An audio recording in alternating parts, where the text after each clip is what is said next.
നമസ്കാരം. Good morning. കേരളത്തിലേക്ക് എല്ലാ പ്രേക്ഷകർക്കും സ്വാഗതം. നല്ലൊരു ദിവസം ആശംസിക്കുകയാണ്. സർക്കാരും പ്രതിപക്ഷവുമൊക്കെ SIR-നെതിരെ കടുത്ത നിയമപോരിലേക്കൊക്കെ കടക്കുന്ന കാഴ്ചകളാണ് നമ്മൾ കാണുന്നത്. ഇന്നിപ്പോൾ മുഖ്യമന്ത്രി സർവകക്ഷി യോഗം വിളിച്ചിട്ടുണ്ട്. ഓൺലൈനായി പ്രതിപക്ഷ നേതാവ് അടക്കം പങ്കെടുക്കും.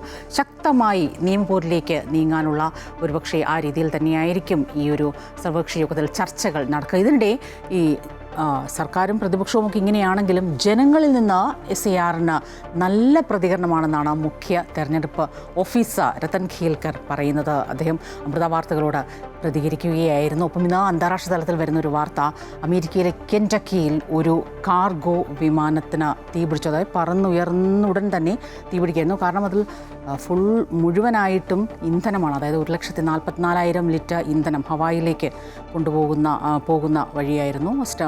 ഫ്ലൈറ്റ് ടേക്ക് ഓഫ് ചെയ്ത ഉടൻ തന്നെയാണ് ഈ അപകടമുണ്ടായത്. ഇത് വന്ന് വീണതൊരു വ്യവസായ മേഖലയിലാണ്. അവിടെ ഈ പെട്രോളിയം റീസൈക്ലിംഗ് അടക്കം നടക്കുന്നൊരു മേഖലയിലാണ്. അതുകൊണ്ട് തന്നെ ഇപ്പോൾ 3 പേരാണ് ആ കാർഗോ ഫ്ലൈറ്റിൽ ഉണ്ടായിരുന്നത്. പക്ഷേ കൂടുതൽ പേര്, ഒരു പക്ഷേ മരണസംഖ്യ കൂടിയേക്കാം എന്ന വിവരം പുറത്തു വരുന്നു. കാരണം ഒരു ബിസിനസ് ഏരിയയിലാണ് ഈ കാർഗോ ഫ്ലൈറ്റ് തകർന്ന് വീണത്.